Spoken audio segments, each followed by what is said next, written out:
Benefield, Gerard Bonner, and Diana Michelle. What's going on, everybody? It's that time of the week. It's Friday. You know what that means. It's time for your favorite podcast, the SHW podcast. This is Our Wrestling. I'm B. Brandon Benefield, alongside the great GB Gerard Bonner, the beautiful Diana Michelle, and as of late, our commentary partner, our pal Sal Renaro. What's up, Sal? I need initial full. I mean, we got GB, we got BB. I want cool initials like F7. I think that's a bingo number. F7. I'll work on it. Our pal Sal, F7. F7. Oh, F7. How's everybody else doing? You guys good? Yeah. Yeah. It's been a week. It's been a month. It's been a year. Everybody's in holiday mode. Christmas is right around the corner. New Year's coming up. And I think this may be the final podcast of 2024. So we are going to recap SHW69, but we're also towards the end, maybe talk about some of our big moments in Southern Honor during the year of 2024. And while you're watching along, join along in the chat. Let us know some of your favorite moments. But SHW69, just a couple of Fridays ago. And man, what a night it was. Fans, bring the weapons. Man. Woo. Where did we even get started here? I guess we'll start with the top of the card here. The top of the night, I guess. Alex Kane versus CB Suave. Huge debut, singles debut for Alex Kane. You know, we saw him make a surprise debut at this year's Rumble Jack, which had a lot of big moments. We're going to talk about 2024 moments here coming up. But finally got to see him in singles action against the returning CB Suave. And, of course, we knew CB was seeing all the big fanfare going into the night with everybody being excited about Alex Kane. CB Suave not taking too kindly to it. As a matter of fact, we got to introduce the show from inside the ring, which we don't normally get to do. And it was going fine, GB, until you were rudely interrupted by Mr. Suave. Yeah, he interrupted me, did not have very kind things to say to Diana, and was not impressed that we were so excited about the debut of Alex Kane. And so he had a lot to say, and then we led ourselves into that match with Alex Kane. Yeah. Diana, what were your thoughts seeing Alex Kane live and in person in his first singles match in Southern Honor Wrestling? Well, I've seen him many times prior, just not his first. I mean, of course, at Southern Honor, his first singles match was awesome. I was glad that he came and handled business with CB Suave. I thought he was looking for the battery pack in his pants, though, because CB's pants were just like, they were so bright. And I'm just saying, I mean, they were loud. Wasn't sure where that was going. It was just no idea.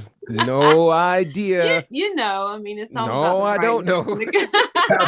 Very unsafe territory. Right. You never know. Yes. You never know what I'm going to say, and that's fun. That's fun. That's what I like. it was a great match. Alex Kane came and did his thing and left CB Suave in a heap. It's awesome. F7. F7. Well, I mean, Alex Kane lived up to the hype. As you know, to no surprise. I mean, Alex Kane's the real deal. But like, as I talked about on commentary, CB came to play. Like, I wish CB could stay focused, because if he could, I think 2025 could be a huge year for him. I agree. Absolutely. Yes. GB, I know you were pumped to see Alex Kane. I mean, we all were. You've seen him in other spaces. You've called other matches for him. But to see him finally come into Southern Honor Wrestling, that was huge. It was massive. I mean, you're talking about the #1 independent wrestler in the world for 2024 based on the PWI 500 ranking, number 25. I mean, this guy has done all kinds of things. MLW champion, action champion. He's been everywhere. So to have him in Southern Honor was amazing. And as excited as I was for the match, I was equally excited about what happened after the match. When just kind of in passing, you know, because it was funny. It was almost like on cue, because I had asked, I wonder if this was going to be kind of a one-time moment, or are we going to see more of Alex Kane? And no sooner than I say that, He has a face-to-face encounter with the end game, particularly CT Keys. And I just heard money printing in the background. I mean, like it was, whoo, oh, gosh, it was so good. I didn't want to bury the lead, but man, I mean, Alex Kane and CT Keys, come on. Come Let me on. have it. Let me have it. Give me a big old jug of that intensity. It might be, yes. Let's go. To the point where like some of the locker room was having to come out to kind of keep everybody separated there. And that was just, one match into the show. And, things were already breaking loose. And that was awesome. So we had, as you mentioned, the end game were coming out to face Kyle Matthews and Aaron Dallas in tag team matchup. And, before we even could get to that, we had that little confrontation there coming down the ramp there. And, man, oh, man, I think everybody stood up when that happened, and everybody thought the same thing you guys did, which was this is a money match. We have to see it sooner, hopefully, rather than later. And we'll see what happens in the near future, hopefully, between CT Keys and Alex Kane. But that does bring us to CT Keys and Nick Halen, the end game, facing, as I mentioned, new tag team of Kyle Matthews and Aaron Dallas. The big question going into the night was, will the end game be able to coexist? It's been a tumultuous few months for them as of late. And what were your thoughts? Let's go to Diana. What do you think about this tag team match? I mean, of course, Todd Sexton was there at ringside, and we know how everybody feels about Todd Sexton. I thought Kyle and Aaron were amazing together. I think they really did a good job. I knew it. Oh, we're not to Sal yet, but just the look speaks a million words right there. But I do not feel like Nick and CT are on the same page. Even with Todd, it's about to erupt, and I'm ready for it. I'm here for it. That's really what I'm waiting to see. I want to see it explode. Why are you making faces at me? I don't know. Every relationship has its ups and downs. First of all, I want to say this. On the way home from SHW69, it hit me in my head. Todd came out with the leather jacket. He had the Panther shirt, and I didn't call him Toddy Piper. And I really feel like I did a disservice to everybody. So I want to publicly apologize for dropping that massive ball that was handed to me. Come on, Toddy Piper. Yeah. Toddy. What am I doing? Have I ever done this before? Apparently not. Let's not. But my point is this: every good relationship has its ups and downs. They've hit a rough patch, right? I mean, things happen. We don't know what's going on with Judias. Who's kind of the backbone of the whole group. Todd's the mastermind, but Judias is, as odd as this may sound, is probably the most stable of the group. With him not being present, I could see, feathers are being ruffled and guys are jockeying for position. But let's not just talk about this impending explosion as if it's set in the stars. Sometimes. Well, I'm just saying. When it's there, it's there. I mean, it's hard to deny. It's like watching a train head towards the tracks with a semi truck on it. Just won't move. It's just broke down. It's gonna happen. We'll see. I don't know. Cooler heads can prevail. Maybe they can go on a lovely fish dinner and everything will get ironed out. I don't know any cool heads in the end game at all. Name one. That's a good point. But Diana, what you don't get to hear a lot is that commentary when Aaron makes his way to the ring. I want Sal to kind of give us his thoughts on Aaron Dallas. It's Aaron. I did not name this man. I did not. I was not there at his birth. I wasn't there.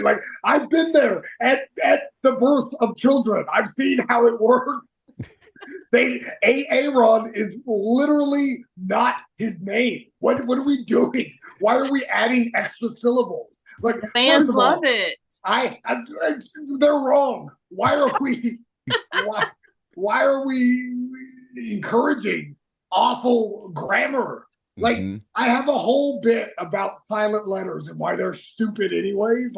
why does the word subtle have a B in it? Doesn't make any sense. Get out of the way. Go be a like baboon or something, right? Like, what are we doing here? But to add an extra it's nonsense. Okay, well, let me just say, when I spoke with Aaron Dallas about how to introduce him, he told me it was Aaron. Keep in mind, he goes in public looking like him. Mm-hmm. Right? Maybe he's not. I have to give him his props. So if that's what he asked to be called, then that's what I have to do. I'm going to need you to start calling me the king of the world. Okay, if that's what you want. King If of the you world identify F7. as the king of the world, Yes. Salamander, then that's you. I will have a laundry list of names for you. Chip did. Chip gave me a list of 20 names when he first came out. And they will all be grammatically correct. Diana, let's just say I had a feeling I knew how Sal would react, and I kind of loved it. I wanted to share that with the podcast world. I can't wait to go back and watch it. But GB, your thoughts on this? A great tag team match here at the beginning of the show.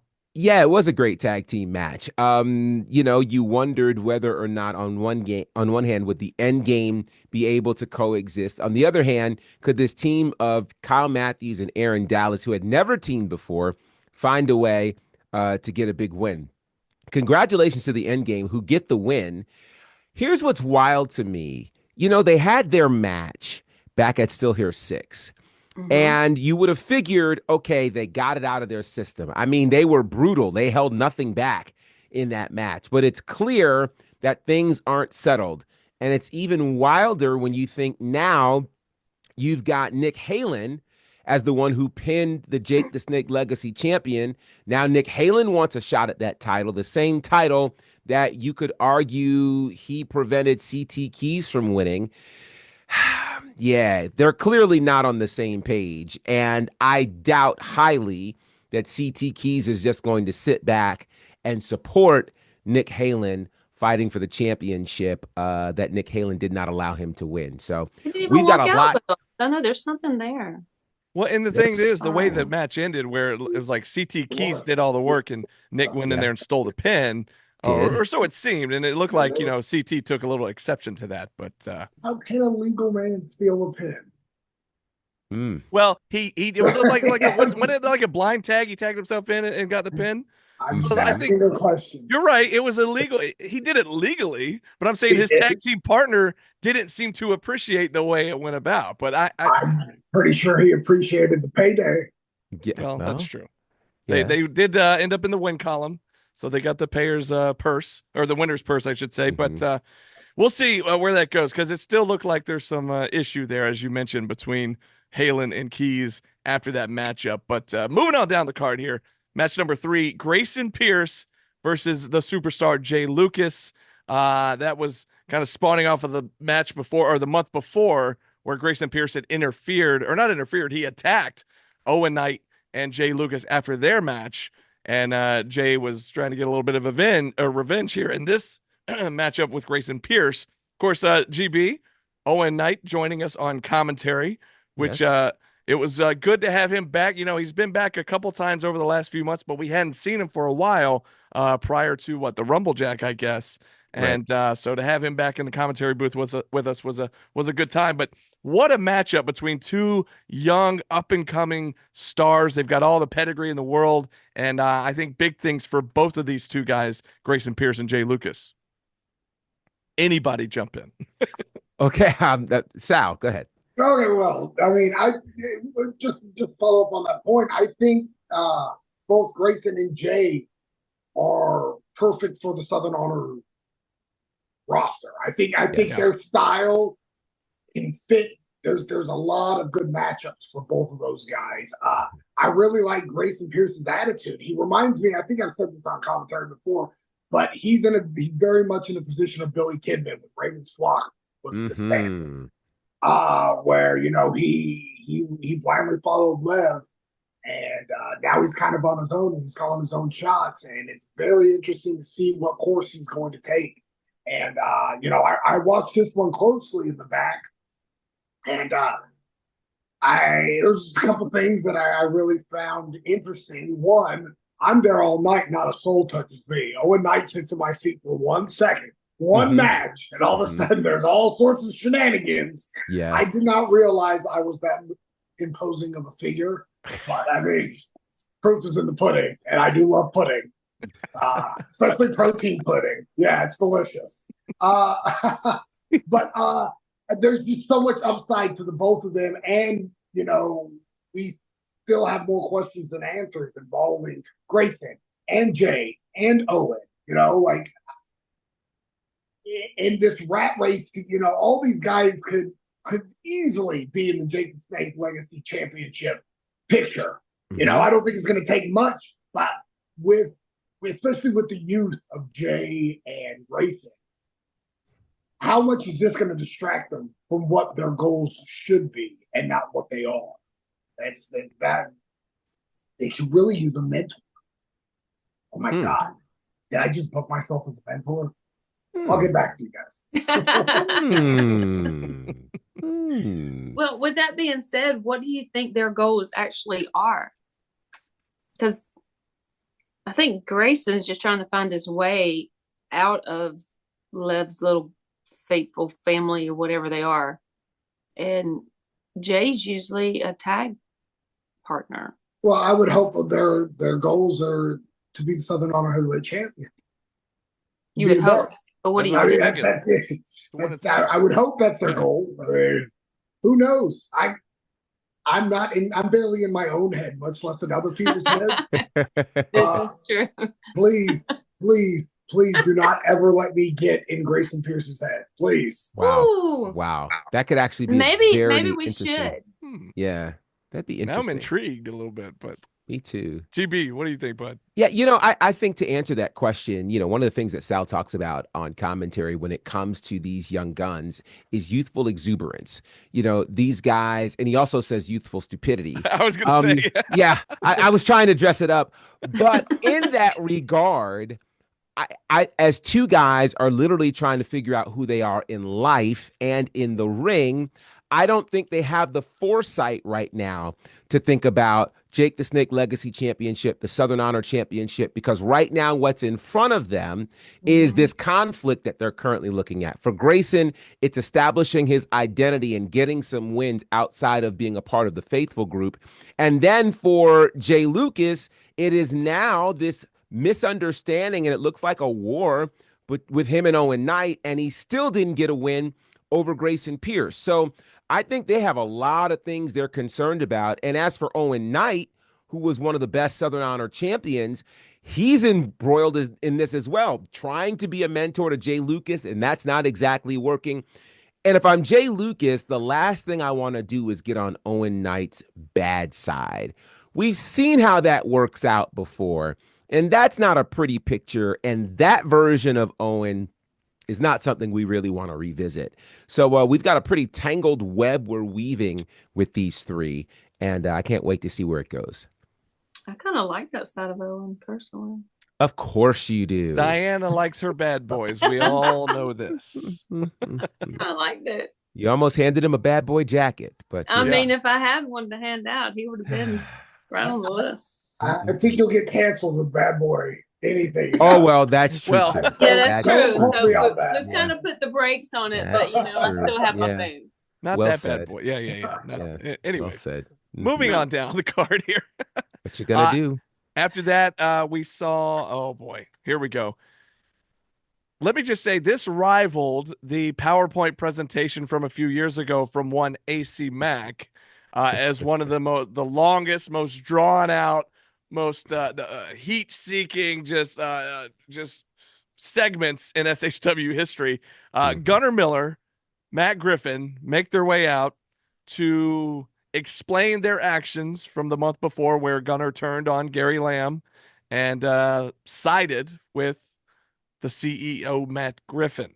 You guys, anybody give their thoughts on this? I mean, if you haven't seen it, go on IWTV. I mean, it basically was like a PowerPoint slideshow presentation of Gunnar explaining all the issues he's had with Gary over the years, and I feel like it could have been summed up in like 2 minutes, and it took 25 minutes or however long it was. Allow me to share a story with you. All right. Please do. And it'll tie in, I promise. So the weekend I won the Ring of Honor World Tag Team titles. It was a long weekend. It was I left for the road. I wrestled Wednesday night, Thursday night, Friday night. We won the tag titles on Saturday night, did another show on Sunday night, and then we were at the airport at 4 a.m. for a 6 a.m. flight. I was exhausted, right? Philadelphia airport. I hate that airport. If you like it, you're wrong. I don't even know how else to put it. But I'm exhausted. I'm beat. And we're going through security. And it's Jimmy Rave, myself, and Tony Mamalu. And Jimmy's bag clears. And then my bag goes through. And the security guard goes, well, who's the champion? I go, it's me. So, well, what do you do? I go, oh, I wrestle. And he goes, you don't look big enough to be a wrestler. And I need to remind you guys, I'm on like 6 days of no sleep. I'm very sleepy. So as soon as that line comes out of his mouth, without thought, I say, you don't look big enough to be a security guard. And we locked eyes. And all I could hear was Jimmy, who had already cleared security, running away. Oh, no. No. And part of my soul stayed locked in this man's eyes in what real time was probably 5 seconds. Somewhere in the multiverse, me and the security guard are still locked in this confused stare down. I say all that to say, part of my soul is still sitting at that table listening to Gunnar Miller ramble on and on and on and on. And all I want to do is be back in that airport, staring at that security guard, fearing that I'm about to be touched in places that I don't want to be touched. Oh, gosh. That's great. That's great. Because anything's better than sitting through that PowerPoint presentation with Gunnar Miller and Matt Griffin. Man. Oh, goodness. Well, I mean, if you think about it this way, the fans were giving them royal hell, right? Oh, yeah. And then it came to a point where the fans just kind of got quiet. I don't know if they fell asleep or was just bored to death. I think they were exhausted. Exhausted, exactly. But oh my God, can we never do that again? Please? Never, ever, ever do that again? I'm okay if we never have to hear from Matt Griffin ever again in any form. There's a reason I love you, Sal, and that's one of them. It's okay if I don't even get a singing telegram from that man. He is so rude. So, GB, as somebody who prior to the show was, let's just say he was kind of coming after you on social media, Gunnar, that is, heading into the show. What were your thoughts with this whole segment and with finally hearing his reasoning behind doing what he did? Well, let's talk about this because, you know, the show has gone live on to IWTV. It has. When I woke up this morning, I had a greeting from Gunnar Miller. Oh. I will read the greeting to you that is for you all to see on Twitter. Excuse me, X. He had a chance to apparently examine my commentary during that moment. Okay. And he says, quote, just glad you like my Deion Sanders 96 Diamond Turfs. Good eye, Bonafide. Also acknowledging that I made interesting points about Gary Lamb. We can continue this when I get back from my tribal wedding in American Samoa. I think you can see where I'm coming from. Merry Christmas. Happy New Year. You're welcome, the GM of Southern Honor Wrestling. That was yesterday, folks. That's all I have. Wow. All right. That's him directly tweeting me after these random moments. I was just very nervous. I thought that at the show he was going to get in my face. Well, remember what I said when he came out? I said, we have a rule with Judias, which is do not make eye contact. Yes. And I figured, and I said the other night, I said, the same thing needs to apply here, because after he's been coming after you on social media, maybe we should just try to not make eye contact, just, face down, just let him get in the ring. Yeah. Instead, he did what I never thought he would have done, came right over to us, shook our hands. Sal, what was it you said? You said, I'm trying to quit. Is that what you said? Quit. Yeah. He said, no, I'm trying to quit. Sal wouldn't shake his hand, but he came up to Gerard and I and just shook our hands and he got in the ring. And I thought, well, that wasn't what I thought was going to happen. No. But I'm glad it wasn't anything crazy, but I just didn't expect that. And then I'm also kind of surprised with this tweet to you, because it seems like he's appreciative of what you were saying on commentary. And yeah, I don't know. There's more to it. Coming from a wrestler's perspective, I've been in the locker room with Gunnar Miller for many years now, and he's very much when I first broke into Georgia indie wrestling a long time ago. I won't put a date on it, so who knows. When I was working in Wildside, we would have WCW guys come. And not the biggest of names, but they had WCW contracts, so they were better than us by proxy, right? And they carried themselves like they were better than us, and they refused to talk to us little people because they were better than us. Wow! And they would openly bury everybody's matches that weren't their buddies, and then they would go in the ring, and it would be horrendous. For years, Gunnar Miller has reminded me of those spoiled, pampered WCW guys. From the minute he stepped into a locker room, he's been treated with kid gloves. And I've said it to many people before, and they all said, Sal's crazy. And no, he's a spoiled brat. He's a spoiled brat. And he didn't get the toy he wanted from Gary for Christmas. And so now he found somebody that's offering him a bigger, shinier, louder toy. And that's all there is to it. That's all there is to it. And now he's happy. And now his hunger is satiated. So he can play nice because he got what he wanted when he wanted it. Because he's spoiled. He's a spoiled talent. Yeah. And Diana, you had a good point there. The crowd, I think, got to the point where they just got quiet because they were just bored out of their mind. And let me just say this. We are always excited when we hear the Kill Billy's music. We're always excited when we get to see the Kill Billy. But I've never been more happy to hear that music than I was the other night when it interrupted Gunnar Miller and Matt Griffin, and Nathan Mowry made his way to the ring. Now, I will also say this. I wasn't sure if Nathan knew what he was getting into here, because Gunnar's no, I mean, I know you said what you said, Sal, but the Kill Billy going up against Gunnar, I was worried for Nathan. Now that he held his own, well, I should say this. We ended up with an impromptu match that we did not know we were going to have that night. And anyways, I'll let you guys take it from here, but go ahead, Sal. Well, it's not a lack of talent. Gunnar Miller's very talented. Please don't misconstrue my words. When he has to, he can go. But there's just a lot of times he doesn't feel like he has to.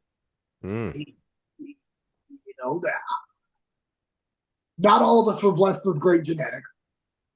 So some of us just had to grind, to get the spots we got. So I can pretty much pick him out of the locker room in about 42 seconds, because when he was still in elementary school, I was on that grind. I've been grinding longer than, again, we're not going to put numbers on this stuff. He's an exceptional athlete. He's an incredible talent, but he's just spoiled. He's just spoiled. When his mind's right, when his head's in the game, he can be unstoppable. But he chooses not to because he doesn't have to. Yeah. He can go to Samoa and hang out with Matt Griffin or whatever. And again, Thrill Billy's one of those guys, or Thrill Billy. Kill Billy. Kill Billy. There's a lot of Billies. He's also a Thrill Billy. I mean, he's a thrill seeker. A little different from Silas. I mean, this is a guy, just to tie in to our conversation at the end of the show, I curb stomped with some thumbtacks this year. I don't know if you remember this, but I will never forget curb stomping a man into thumbtacks. So it's not like we're best of friends. He's not on the Christmas card list, but man, it was pure joy when that music hit. Mm-hmm. Well, GB, Diana, I know we've all known Nathan since the beginning of SHW, prior to him even stepping into a ring, prior to him ever training and becoming a wrestler and a death match wrestler and all this stuff. So as much as we've known him, we've been friends with him for all these years. What were your thoughts when you saw him come out and then get right in the face of somebody like Gunnar Miller? I mean, Nathan, he doesn't back down from anything, anybody, no matter how big and bad you are. He doesn't care. I mean, he's taken on Tank, he's taken on Cruel, he's taken up all these crazy deathmatch people who obviously don't care about blood and guts and getting hurt and sliced up and, visiting the hospital with some, open wounds and stuff. He doesn't care. That's his thing. So I will say he took the beating, like literal belt beating. That was disturbing. But we saw him after the show. He showed us all the marks all over his body from that belt. Bad. I mean, it was already blue. Like an hour later, it was bad. But I think he made his point, defending Southern Honor, defending Gary, and everything that Southern Honor stands for. And I think he'd do it again. I don't think he would back down again. I mean, it hurt me watching it, but yeah, there should have been more out there helping out with that. But I mean, I'm proud of Nathan. He's on my team. I'm on his team. Let's put it that way. I'm on his team. Whatever he's doing, I'm for it. He's crazy enough to, take on anything and what he believes in, and that's good to me. That's good to me. Yeah, Nathan knows no fear. And because he knows no fear, he was willing to stand up for what he believes in. And that's honorable, however you look at it. Whether Gary is there or whomever, many didn't realize that Nathan's been a silent partner in all things Southern Honor. So he's standing up, and it's clear he isn't a fan of Gunnar Miller either. And he let it fly. He said a lot of stuff. And I was like, wow. And that first slap was. Thank you. There was a lot in that slap. There was a lot in that slap. He's been waiting to do that for a long time. And so I don't know that the Killbilly was as interested in getting a win as he was in that slap and fighting and having his voice heard and his fingers and his hands doing the talking. And so he did that. He paid a price. But boy, he did what he needed to do. Well, not only did he have a lot to say, but also, I'll say this: any Southern Honor show, you never know who might show up, you never know what might happen. But not only did Nathan have a lot to say, it was the guy that showed up while Nathan was getting beat down after the match, the inaugural Southern Honor champion, Kevin Ryan, showing up out of nowhere. Of course, I believe the last time we saw him was at Still Here 6 when he was entering as part of Team Action. Then being fired from Team Action mid-match, and then siding with Team SHW to what we thought was sending Matt Griffin packing, and we were never going to see him again. But somehow or another, he still showed back up and ended up with a live serenade and everything, and still came back like a cockroach. He is. He's a cockroach. You just can't get rid of him. But I will say this: I should go back to the very beginning. Diana, I'm sorry to bring this up. I know it's a sore subject, but it irritates all of us when he always refers to you as Mic Stand. I did think it was rather hilarious that Gunnar was treating him as the mic stand the other night. And I said as much on commentary. I was like, wait, so now this jerk's the mic stand because Thank you. Anyways.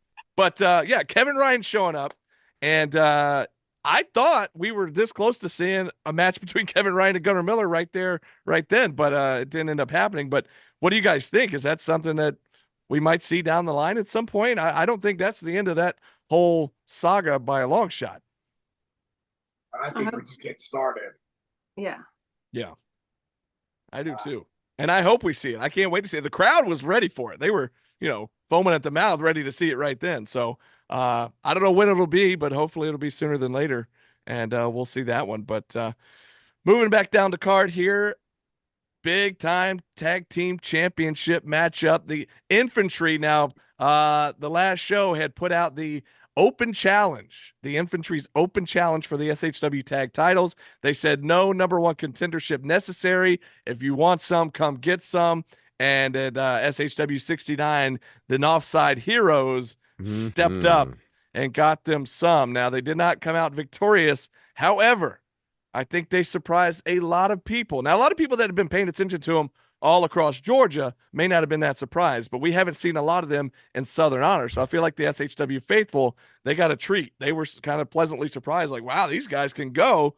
And the infantry found that out as well. And what a matchup that was. Yes. I have seen Northside Heroes quite a bit. I've witnessed what they can do, and I've always been like, yeah, they're really good. They're really good, but I've never seen them face a team like the infantry. So the way they held their own with the infantry really spoke volumes for me. I mean, they are the reigning tag team of the year for Georgia wrestling history. Is that a thing? Is it reigning, or is it just like last year's? It's a reigning thing. You can't really take the title because you have the title for that year, right? So, well, but they're reigning; they're just not defending. Right, they're not defending. Good deal. But there's a reason that they were voted that, and they showed why they were voted that. They did very well against infantry, and I think it even shocked Sean and Carly just a bit. Mm-hmm. So Northside is not going to pass the airport test, right? They're just plain looking dudes. But what they did, just because they didn't pin infantry for 3 seconds, they opened up more eyes. Agreed. Yes. I mean, what an outing, like, I want more of that. Yeah, I know there's teams lining up to get to infantry, but like, man, run that back, right? Yes. Please. That would them boys, again, might not have won the match, but they won a lot more respect. Than they won respect. Yeah. I'm hoping that we get to see a lot more of them in the coming year. I think, as you said, they're the tag team of the year in Georgia, and yet I still think they're not even near their, the heights that they can reach.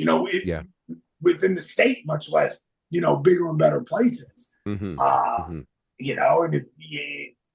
let's call a spade. If you want to be the best team in the state, you kind of need to go through Southern Honor, right? Mm-hmm. And man, those kids, they look primed. I mean, they've got breakout written all over them. Right. And this is no slight on, and Carly and Sean did what Carly and Sean are supposed to do, right? Mm-hmm. Right. Not champions by accident. Yeah. Right. You're not on TV by accident. You don't just wake up and like, oh, then there's the contract. Mm-hmm. Trust me. Right. Promise that doesn't happen. GB? Yeah, to that end, I think by far Northside Heroes proved to the world why they've been the tag team of the year, and they proved that they can hang with the infantry. The infantry, one of the things that they've done, it kind of reminds me of, when you're in high school and you go off to college and you go to the pros and, everybody's talking about you, you want to come back to your high school and show people that they can do it, but then see what the talent is like. So you now become the new measuring stick. Mm-hmm. And I think that the infantry has become the measuring stick for Georgia wrestling on a national basis. We've talked about a lot of teams over time that have come through Southern Honor, but the expanse of their reach has been the state of Georgia or maybe Southeast. Nothing in terms of national television, but we can turn on our TVs and see the infantry. So for them to come back, they become the new measuring stick. So they literally raise the bar for what tag team wrestling can be in the state of Georgia. So if you can hang with them And I don't mean just, they were kind enough. No, you take them to their limits. We have to pay attention to you. That's what the Northside Heroes did a couple of weeks ago. And it's one of those things that's so undeniable that it's worth watching this back. It's worth the price of admission. You could make the argument it's a potential candidate for match of the year. It was that good. Yeah. It was outstanding. And I mean, we're sitting there on commentary like, whoa, we got a classic on our hands that we didn't expect. Yeah. Because, again, the open challenge, you figure we know what the infantry can do. We, as Southern Honor, didn't have that much exposure to Northside. And even the people that Northside has defeated were not on television every week. So this is a whole new ball game. And they pushed the infantry to the point where Carly the next day on Facebook, all he was talking about, those Northside Heroes, they got it. And that is an amazing cosign. So shout out to them. I hope we get to see them again. But we also see why the infantry are the Southern Honor Tag Team Champions. Yes, and stick to our social media over the next couple of weeks because, of course, we're still announcing matches for SHW 70 Year of Honor coming up January 10th. Who will step up next for the open challenge for the infantry's SHW Tag Team titles? We will see soon enough. But moving on down the card, before we got to the big main event where the fans bring the weapons, we had a triple threat #1 contenders match for the Southern Honor Championship. Now, prior to the show, Jake the Snake Roberts allowed GB and myself to do the drawing and draw 3 lucky names of anybody that had been on a Southern Honor show in the year of 2024. Well, the 3 names that were drawn were Hunter James, Rob Killjoy, and Adam Priest. Now, I had found out just before the matchup that Adam Priest, due to injury earlier in the week, was going to be unable to compete. And I was told somebody was going to come out. We didn't know who it was going to be. And you mentioned this on commentary, GB. The stipulation was they had to have been on a Southern Honor show in the year 2024. Well, this guy, AJ Black was his name, made his way out. I don't know if he just happened to be closest to the curtain and he just, got the jump start and it was like first come, first serve. I don't know. But he came out and acted as if he was going to be entering this matchup. And unbeknownst to us, Alexander Lev was sitting in the crowd and from out of nowhere lays out AJ Black and, of course, takes the mic, does his shtick on the mic, and enters himself into this triple threat #1 contenders match. Not only does he unexpectedly enter himself into this match, he would go on to win the match. And, I mean, talk about setting yourself up with a massive opportunity. Alexander Lev went from being unknown to becoming the Rookie of the Year to having an outstanding 2024 and is now your #1 contender. And we can get into all that here in a second. But, again, this matchup, so then it ended up being Hunter James, Rob Killjoy, and Alexander Lev. That combination right there, I mean, come on. Take my money. And, man, did they put on a show on a card that was already stacked to begin with. And, man, what a match that was. You guys, anybody, your thoughts on this triple threat? So, AJ Black, well, go ahead. Ladies no, first. I was going to say, I want to hear what Sal has to say about Alexander Lev. Well, there's a lot I could say about Lev, but before I get there, AJ Black reminds me a lot of how babies are made. What? Well, there's just so many little guys racing to one egg. He was the fastest one to the egg. You always have such an eloquent way of painting the picture and explaining things to us. I love it. Thank you, Sal. Thank you. I don't know what to say. Well, you can't say I'm wrong. You make a great point. That's just science. Am I right? Nonetheless, Alexander Lev's a kid with 2 years under his belt. Oh, I broke her. She's broken. Oh, yeah. Oh, yes. Yes. Speaking of kids and babies, Alexander Lev's wrestling career, right? 2 years old. This guy has the maturity of, just the foresight. He's the definition. He's the complete opposite of stupid child. He's got an aptitude for when and where to strike. He went from a guy that was a laughing stock in the Rumble Jack. He was a one-liner, right? And I mean, just look at the years he's had. I mean, now he's the #1 contender. I mean, there's something so. I mean, I hate to use the word aura, but God, there's an aura about this kid that, like, I don't know if I want to see him get punched in the mouth or if I want to see him as a champ. But I kind of want to get punched in the mouth. Okay. But the point is, you want to see him. You still want to see him regardless. I've got to see what he's doing. I've got. I mean, and he's cracked the code. I mean, you know, he's almost Raven-like. With I mean, people want to follow this guy. I'm you know.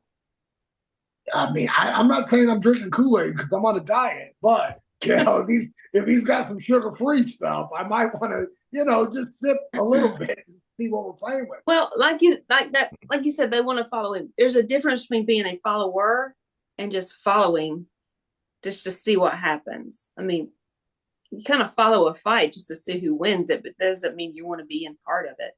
So I mean, he's interesting. He's gotten our attention. But at the same time, is it because we want to see him succeed or want to see somebody beat the crap out of him? Just because. I think the answer is yes. I think he's interesting and I want to see him get punched. But, like, man, like, you know, Rob Killjoy's a guy. I love Rob. Yeah.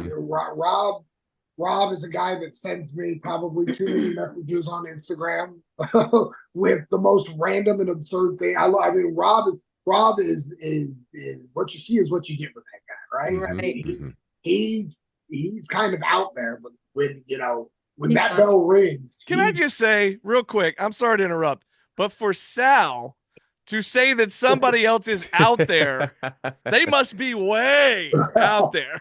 And I'm sitting here thinking either I want Sal and Rob to wrestle, or I want them to tag together or team up. Yeah, why not? As long as you don't see our message thread. Some things are not. You ain't gonna see either one of us anymore. That's great. That's hilarious. That is not a leak I can afford. But no, Rob, there's very few people on this planet I know that I would think loves pro wrestling more than me. Rob Killjoy might love pro wrestling more than I love pro wrestling. I mean, wow. It consumes him, and it's awesome to see. And he never lets me down. You know, once that bell rings, it's all go. It's all show. I think Rob's awesome. I've watched him travel everywhere for years now. Hunter James, you know, talk about a kid with an upside. The only issue is he knows it. You know, right? Yep. Right? He's got Tristan in his ear, letting him know what he's working with. That's a dangerous thing. But at the end of the day, the kid's good. He's in his ear because he's right. Yeah. And with all that, Lev still found a way. Yeah, somehow. This mastermind found a way, right? Yeah. Did he find a way to his death? Well, we'll find out. January 10th. Yeah. Yeah, I think this is so intriguing because on paper, when you have Rob Killjoy, Hunter James, and Adam Priest, you kind of go, oh my God, this is a pick'em. You take Priest out, throw Lev in, you automatically think Lev has the disadvantage. You would think that, okay, this now is a slam dunk for Rob Killjoy or Hunter James. And Lev proved everybody wrong. It feels like we are literally watching the making of a superstar. It kind of reminds me, and you know, you have to go back. I think it was 90, no, maybe 2000. I was going to say 99, maybe 2000. When Chris Jericho came over to WWE. August of 99. 99, yeah. Well, that's when he came over. But when he had that title match against Triple H, which I think was in April of 2000. There it is. And he had that title match, and people were like, okay, we see Jericho at this particular level. But when you saw Jericho in the match, he worked himself into this world title match, and then he wins the world title, everybody went, wait a minute. We have seen a star born. This man, Alexander Lev, has found a way to get into, he's literally bypassed the Jake the Snake Legacy Championship, and he's leaped up to the Southern Honor Championship with a champion who is at his best right now. There are many versions of Joe Black. I don't want to get in the ring with any of them. But this version of Joe Black, when he's healthy, his mind is right, and he's champion, Lev has worked his way into either what is the craziest thing ever or the most brilliant move ever. And this is not a far-fetched thought. Alexander Lev could be the Southern Honor champion on January 10th, 2025. That could be a very real thing. I just want you to think about this for a moment. Just digest this thought, right? May of next year will be my 27th year in ring.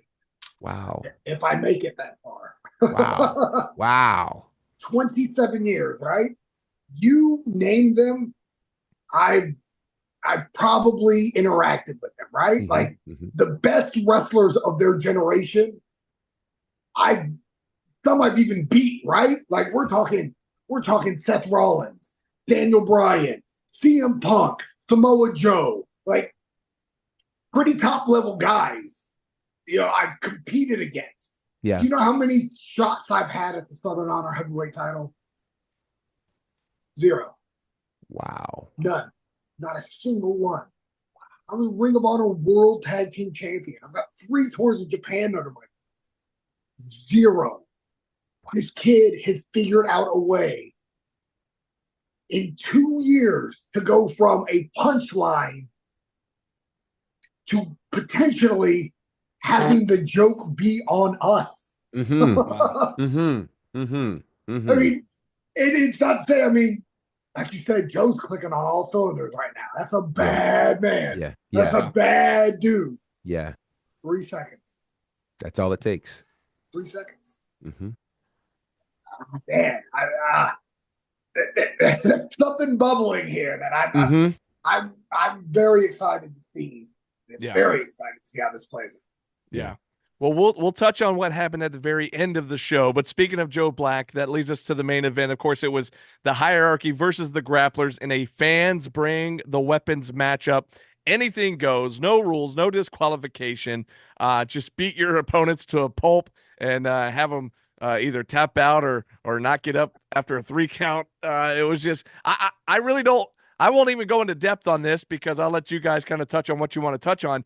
But the show has been released on IWTV. Go see it for yourself. All I could say is it was pure insanity. I mean, it was just absolute chaos. Of course, the Hierarchy would come out on top in the end, but everybody seemed to get beaten to a bloody pulp. Actually, one person in particular that I was very excited to see getting beat up was Chainmail. He took quite a beating from multiple people, which was a pleasure for us to watch. But you guys, your thoughts on this just absolute chaotic night, grocery carts full of plunder and weapons galore. What'd you think of this fans bring the weapons match? Well, we talked about how we didn't know how many grapplers there were, where they were coming from, but we had one I didn't expect. Zicky Dice came out as a yes. How crazy was that? Dice? That was Zicky Dice. I thought that was Grappler Z. Yeah, Grappler Z. Then he took his thing off, right? I didn't know until the mask came off. Yeah, I mean, it was crazy. I did not expect to see Zicky. Which, Sal, you even said, like, I thought the mask was supposed to stay on. He took it One off. job. He wore it out and then took it off. He had one job. Look, if he has a mug and those locks of hair, he's going to show that off. You can't expect him to keep a mask on. It's true. But he was a good addition to the grappling team. He said that Chainmail paid him the right price, and so he joined the team. But I will say kudos to the fans who made some very interesting weapons, and they were used in very crazy ways. It was good. I enjoyed it. I always have to get up during these kind of matches and move myself as far away from the ring as possible because I never know what's going to happen. And I don't want to get hit. And I know you guys are kind of confined your table in your studio there. But no, I had to get up and go. But my favorite part was watching Joe jump off the wall. Yeah. And the fireball at the end. I think that was my favorite part. But to add to your point, you got up to go and you still weren't safe. I mean, I wasn't. This thing went. At least I was on my feet and I could move. I wasn't behind a table where they usually crash people through my table. It went everywhere. I mean, that was such a. I mean, for those of you that weren't there live in Canton, please find us on IWTV. I mean, it was the most outrageous. I mean, there was just so much happening all at once. Pizza cutters, Chucky dolls, blood. I think Britt killed a man with a trident. I have no evidence. I love Lamp. Yeah. I mean, it was pandemonium, but in the best way. I mean, it was such an enjoyable fight that I was very happy that I was calling and not participating. Well, can I, GB, I want your thoughts here, but I just want to say, to kind of add to your point there, Sal, there was so much going on, and we only have so many cameras to cover the action. So on IWTV, this is a whole reason right here why you have to come to a show live and in person, because yes, we want you to go back and watch it on IWTV. We want you to hear our part of the show as well, calling all the action. But you're not going to catch everything. You know, the cameras can only catch so much. And when there's that many elements, that many participants in a matchup like that, there's no way the cameras caught everything. I mean, at one point, Murder 1 and Grappler 1 were over by the concession stand, and I don't know if the cameras ever caught up to them over there. And there was just all kinds of stuff all over the building all at the same time. And so you got to be there live and in person. So that's my pitch to be at the next show. But definitely still go back and watch it on IWTV because it was insane. Yeah, pure chaos, absolute chaos. And we knew it would be given, you know, all that has happened throughout this year involving the grapplers and the hierarchy. They have been involved in just all sorts of insane moments, attacks, you name it. And so they let it all hang out on this one, and they allowed the fans to be involved. The fans brought great weapons. But that was a brutal match. It was a very brutal match. The fireball was just, I mean, it was fire everywhere. Like it as a matter of fact, I believe the last image was Zicky getting pinned, but the doll was on fire in the middle of the ring. Like it was just, you cannot make this stuff up. It's crazy. So what a match, what a moment, but then what an ending. Yeah. Alexander Lev doesn't know when to say when. And I mean, it's wild enough to insert yourself into the number one contenders match. It's even wilder to put your hands on Joe Black and try to stake your claim that way, as if being as if winning the number one contenders match isn't enough. So to the point that Sal made earlier, this is either pure insanity or pure genius that we're watching right now. Because he knows something. He's planning something. And for those who think that January 10th is going to be a walk in the park for Joe Black, just know that this could be the upset of the year. Crazy things happen in January in Southern Honor. It could take 10 days for the upset of the year to take place. Think about that, right? Exactly. 10 solid days. But I don't even know. I mean, here's the thing. You don't want to kick a horse while it's dead, right? You don't want to kick a dead horse. If you're going to kick Joe Black, it's after that 6-man, right? True. When that horse was beat. I'm not saying it was dead, but brother was on life support, right? Like that. Joe Black wasn't walking in any park after the insanity that was this 6-man. I mean, it to circle back to that match, right? Like in one section we had a Memphis concession stand brawl, and to my left, and then to my right, someone's getting their face cut with a pizza. Like, there was just the dichotomy of that match is so insane. And through all of it, Alexander Lev, who wasn't even booked, who wasn't on the show, walked away not only with the number one contendership, but with Joe Black's attention. Mhm. And you got to, is it a mind game, right? Joe Black's clicking on all cylinders right now. We've seen it. I mean, that's a bad, bad dude. I mean, I'm not, that's a train you don't want to step in front of. But did he push him over the edge? What Joe Black are we going to get on the 10, right? Yeah, you get him fired up, you get him angry, you get him pissed off, you get him ready to fight, and then you stall for 5 minutes, and you let all that energy stew. And that's where you take your advantage. That's where you take your chance.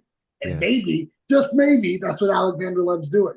Or maybe he just signed his death certificate. Well, that part. This just came to mind, but January 10th is the 5-year anniversary of that dog collar match that he had with Huck. It is. I feel like he's going to channel it. He was brutal that night. If you guys remember, that was my first full Southern Honor show, and it was chaos. Yeah. It was bloody. The mat was ripped to pieces. The boards were flying off the rails. It was crazy. And I know there was a lot of emotion and hatred between Joe and Huck, but if that's what, just a little bit of what Joe can do, I'm with you, G. I don't want to be in a ring with him, any version of him. And who knows what's going to happen, but this is just, you just got to remember what he can do, what he's done. Yeah. And I don't know. It's been 5 years, and I'm still dealing with insurance paperwork about my car windshield getting smashed by it. Which now you're parking in the back now, right? Right, I park in the well. Don't tell the fans that. They don't need to know where I park. But no, it's apparently Falcon Arrow of Huckabee through a windshield does not count as a natural disaster, and so I'm still having issues with that. But anyways, neither here nor there. But yes, will Joe Black channel that Joe Black? I think he might, and I think Alexander Lev will be in a world of hurt, but we'll see. Or will Alexander Lev do his homework? Yeah. And we've seen how smart he is. Yeah. There's a thought in my head. There's plenty to study, for real. There's a thought in my head that I'm scared to say, so I won't say it. But if it happens, let's just say Lev could have the plan that none of us could see coming. Exactly. I'm not saying you're gonna say it, but if I hear "and new" on January 10th, it's not gonna be my jaw hitting the floor. Yeah. Lev has shown us that, brains can beat brawn. I also know that over the, what has it been, about 4 years that we've been doing this podcast? Early 2020 when we started. Since that time, Joe Black has been a faithful watcher of our podcast. He has. So I'm just going to be very careful, and I want you guys to be very careful with what's being said here. No, if anything, I think Joe Black is seeing this, and it's making him hip to what Lev could do. Because I think it's easy to underestimate Lev. It's very easy. He's a rookie, relatively. It's almost like, what are you doing in these shark-infested waters? You're not supposed to be here. And if you're not careful, you'll take someone like that lightly, and someone who found their way in the room will find their way to the top. So I think, Joe Black will start really considering what could be at stake here. And I can't wait. I can't wait. I'm actually very excited. Can I take you guys back to 1990 real quick? Let's go. I remember sitting in the play yard at school debating who would win a fight, Mike Tyson or Bruce Lee, right? I mean, as a kid, who's going to win, Bruce Lee's a bad man, but Mike Tyson catches him, it's over, right? Yeah. And then Buster Douglas came. Buster Douglas, who was supposed to be a warm-up fight so we could get Tyson and Holyfield. That's all he was. He was just a dude in China. Yeah. He was just a victim. That's all Buster Douglas was. He was set up to be the victim. And shockwaves. No longer was the debate, is Mike Tyson can Mike Tyson beat up Bruce Lee? Mike Tyson couldn't beat Buster Douglas. He couldn't do it. I remember sitting at home, and when the news broke, and not in my, prepubescent brain, not even being able to grasp this news for hours. Mike Tyson, the baddest man on the planet, not just lost, got knocked the whole hell out. Mm-hmm. Yeah. Mm-hmm. Mm-hmm. Alexander Lev could be Buster Douglas. I'm not saying he will be, but he knows he's being counted out. Mm-hmm. He's got to know. He's not walking into the thing blind. Mm-hmm. He's got to know he's Buster Douglas. But Buster Douglas was the heavyweight champion of the world. Mm-hmm. Does he know who Buster Douglas is? Oh, no, Lev? No, I don't think he knows. That would be like, hey, go figure this one out, because I don't think he's even heard of it. I'm pretty sure I'm pretty sure if I told Lev Mike Tyson, he'd be like, "Oh, the Jake Paul." Oh, you mean the guy? Right. Project, right. Yeah. The guy from The Hangover. Yeah. Yeah. All right. Well, I tell you what, you never know what's going to happen, and you never know in this case. You guys all make great points. But there's one way to find out what's going to happen, and that's to join us January 10th, SHW 70, Year of Honor, our very first show of 2025. I cannot believe it is almost 2025. But come ring in the new year with us. Of course, we'll be back on this podcast before that show, but with the holidays coming up next week, this will be the final episode of 2024. And with that said, go ahead in the chat. If you're following along with us, let us know some of your favorite moments, favorite memories of the year. But you guys, we've had a little while to think about it. Is there any big things that stick out? I mean, it's been a action-packed, it's been a full 2024. A lot of crazy things have gone down, a lot of big moments. And anything in particular you guys want to touch on, big things that stand out from over the year? I do want to point out one just off the top of my head. It was May, SHW62. We had a War Games match where we saw Emmy and Golden Globe winning actor Paul Walter Hauser. I know, sorry, it's a sore subject there, Sal. But he was an honorary member of the hierarchy that night to compete against the end game. I mean, that was insane. Who would have expected Hollywood actor Paul Walter Hauser not only just to be at Southern Honor, but to compete at Southern Honor, not just compete at Southern Honor, but compete in the War Chamber at Southern Honor as a member of the hierarchy? I mean, that was mind-blowing. That was a huge moment. But anything you guys got, just we're spitballing here. Just throw them out there. Well, as you go through that imbecile, I do legitimately one of my favorite moments was when I had my match with Paul Walter Hauser, and I'm in the ring, and lovely Diana is introducing him as Stingray, and as soon as she goes through this epic introduction that I did not get, I literally got, "Oh, child, sorry guys," and then she literally lists every accolade. He's the 5th grade spelling bee champion for Apple County. But as she completed it, she put the microphone down, and I looked her in the eye and said, "What the hell is life?" Like, you did. You just introduced a Golden Globe winning actor. Mm-hmm. You did. Like, we had a moment. It was just like, where are we right now? What is happening? Which another one of my favorite moments this year. I mean, totally selfishly, but in the Rumble Jack, I got to have a clap off with Scotty Riggs. Yes. Which, wow. It's just one of those, as I remember as a kid, watching the American Males on WCW Pro at 6:05 a.m. in California. Yeah. Wow. Yeah, that's that good stuff. And fast forward years later, and here's me and Scotty Riggs in the ring clapping at each other. Wow. That's one for the highlight reels. But also in that match, we saw the return of Logan Creed. Yeah, we did. Who I was almost pretty sure died. So that was. We haven't seen him in years. Yeah. Yeah, it was a neat little treat to see Logan pop up. That's good. Wow. Wow.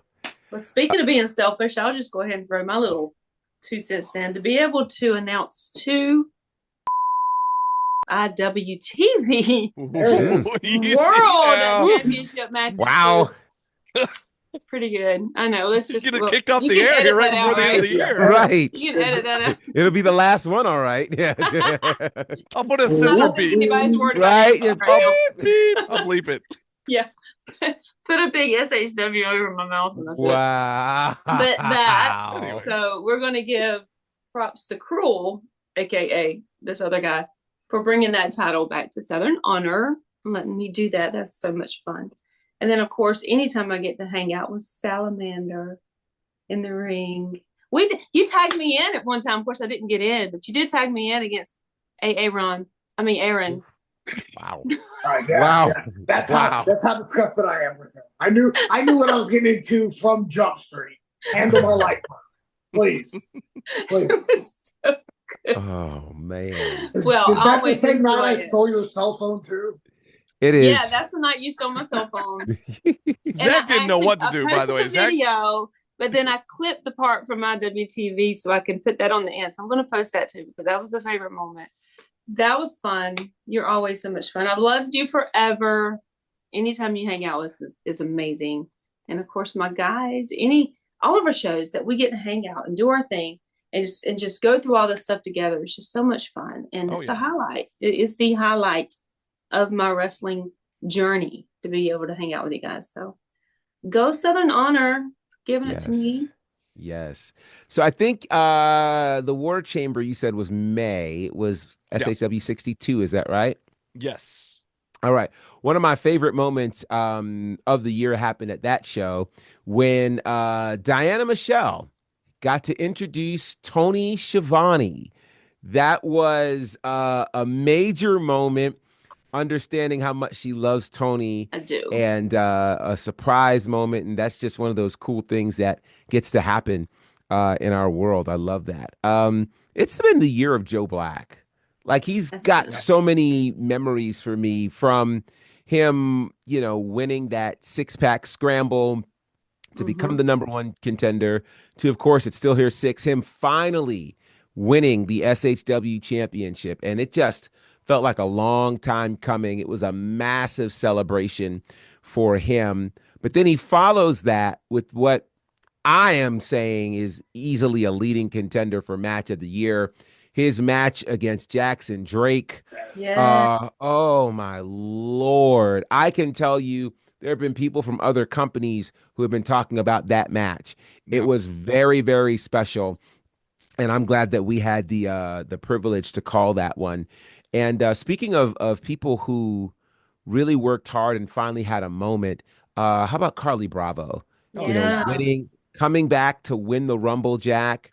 And then I think some of us automatically thought he was going after the SHW championship, but he went after the tag titles and we were like, what's going on? And then it's a triple threat match. And I'm like, that's not to your advantage. And they still win the tag team titles. Such a special and fantastic moment. And so that's awesome. And then on the not so awesome yet rather controversial wild side, it all went somewhere. Exotic Youth. Oh. Yeah, so I know. They hit my broadcast partner with a car. Can't believe that happened this year. Took him out of action. And they caused great controversy for the tag team championships. But it was really all worth it to see him get up out of his chair at the Rumble Jack and get into the ring. I lost it. I was like, you did. What? You were doing, I had no warning. I knew nothing. He gets in this ring, takes his jacket. He's got the cutoff shirt, the vest. He goes to town, man. I'm like, geez. So my partners all had these amazing moments this year. And it was great to sit back and call them all. It was fantastic. What a year. Yeah. Can I just say, Sal, that since we have you on the podcast, as a member of the active SHW roster, I just want to apologize. I do not belong in a ring. So, but I had to get a little bit of payback on those scumbags that hit me with that car. So, but it was just a one-time thing. I retired right after I eliminated myself. I'm retired from in-ring. And why did you eliminate yourself? Well, because Tank came to the ring. I wasn't staying around for that. Are you kidding me? Come on. Man, what a wild night that was. You're right, GB, man. That was one for the ages. Everybody has mentioned something about the Rumble Jack, I feel like. And so that night overall was just an insane night. It always is. Yeah. It's always just the best. Oof. But you talked about match of the year contender, Joe Black, Jackson Drake. Just the month prior, at the show prior, we had the Fight for the Children, the charity show we did in conjunction with TCW. Another match of the year, in my opinion. It was Kyle Matthews defending the Jake the Snake Legacy Championship against QT Marshall in the Action Building, and the crowd was going nuts. I mean, that was another one that I wouldn't be shocked to see on the match of the year voting list. But I tell you what, man, that night was special. Buff Bagwell was there that night. Almost knocked out, or maybe he did knock out Rosario Grillo at one point. Didn't he take a shot at him? I think he did. Yeah. Man, it's just so awesome at SHW. Every single month, you never know who might show up. I mean, we just had Demolition Axe was at the last show hanging out with us. He was actually at the Rumblejack. He was a special guest enforcer for the lumberjack portion of the match. Yeah. And man, it's a special place. Go ahead. Yeah. I was going to say, so when I saw Axe at the Rumblejack, I can't help myself with these things. So I pulled him aside and I asked him the question that everybody wants to know. What's his residual check for No Holds Barred look like? Yeah, I had to know. He said he probably still gets about like $10 quarterly. And I thanked them because it's probably directly from my pocketbook. But there you go. Totally worth it. They call that's that mailbox money, man. Those retirees, man, they get that mailbox, that check coming in. Yeah, absolutely. What a great question. I love that. That's the question on everybody's mind. That's great. What else would they ask? Why is Hair look so good at Survivor Series? Nobody really cares. What a year it's been. Yeah, that's the magic of Southern Honor, and Lord forbid I just sit down and do my homework and start thinking. But like, you don't ever know who's going to show up. I had a personally invited guest that came and visited. Last month too. Unfortunately, the fans didn't get to see him, but my good buddy Xavier Woods was back. Let's just say, and I think I can pull the curtain back a little bit here. Let's just say he helped provide a table that Joe Black came off the wall. Absolutely. He kind of helped provide that from behind the curtain there that nobody else got to see. But I'll just let the little cat out of the bag there. That was just kind of fun little side note that happened the other night. And he, after the show we went to eat, he was ranting and raving about what a great time it was. This is the first time he's got to sit down and watch wrestling in forever, because he usually got, he's got more on his plate than he knows what to do with. But and he was jazzed up, I hope I get another Friday off. I want to come back. Wow. But it's like that, and you just never know. There's so many times I've walked into that building and been like, who's here? Yeah, like, well, what are you doing here, right? Like, right. And Lord knows, now her name escapes me, Hiroko. Oh yeah. Oh yeah. Yeah. Right? Like, yeah. Hitsos Suzuki's wife. Right. Me in the ding ding and eliminated me from the Rumble Jack. Right. Right. Yeah. Crazy. Not only was that not on my bucket list for 2024, that was on my these words will never consecutively connect in any plausible fashion. And yet here we are within this 365 days. Miss Kenzo Suzuki herself. Amazing. She was so gracious and sweet, though. Yeah. But like that's the magic of Southern Honor. Like, you literally don't ever know. You get to see, and it's not just it's not just those names from the past, right? Right. How many guys that are currently on television did you see at Southern Honor first? Right. Yeah. Right. These are facts. That's the magic of what Southern Honor is. Yeah. You gotta come see, because you never know where you're gonna see them again. That's right. Never know where they might pop up next. And I tell you what, guys, it has been an insane 2024. And I don't know how we could put it over anymore about how you just have to get to a show. You never know what might happen. You never know who might show up. And let's just say 2025 has its work cut out for us, because if it's half as good as 2024, then we're in for a wild ride. So come join us January 10th, SHW 70 Year of Honor at the Action Building, 261 Marietta Road, Canton, Georgia. I think we will be back prior to that show and do a little preview show if we can manage with the holiday schedule and everything. We'll try to, but this will be the final one for this year, 2024. It's been a heck of a year. I've been absolutely thrilled and honored to spend all this time with all of you guys throughout the year at Southern Honor and abroad at other places as well, but specifically at Southern Honor throughout 2024. So love all you guys. And there's any final words you want to say to the fans before we let them go? Merry Christmas. Was that a word? Merry Christmas. Merry Christmas. Sal, that's Dublin, Georgia there. Gotcha. Wow. Sal knows. Wow. Merry Christmas. Criminal. Well, Sal, big thanks to you for joining us first time on the podcast. Yeah, no, I'm glad to be here. You know, Wait, the very first time? I believe it is, right? Yeah, I've never been cool enough to be invited. It's not for lack of trying. It's just schedule's trying to line up and everything. Yeah. Yeah, no, let's you know, hopefully it's not the last you know, with my direction in life and, you know, transitioning to the booth, at least for now. You know, maybe I can make a little more time for you. That's awesome. That's awesome. Yeah, it's been a great year. It's been a great year. So thanks to all of the fans who have come out to all of our shows, who comment on, you know, our posts, who listen and watch the podcast. Like, we really, really appreciate you guys. It has been an amazing journey. It's been a great year for Southern Honor. A great, great year. And, you know, I know we're getting to award season and people have whatever their opinions are, but I think Southern Honor has really given us one of the best years in our company's history. So there's a lot to be proud of. Thank you guys for rocking with us. And 2025 is going to be amazing. Absolutely. We can't wait to see you in the new year, 2025, right around the corner. But until then, happy holidays, happy new year. And this has been SHW. This is our wrestling. Sal, any crazy last thing? L7 out.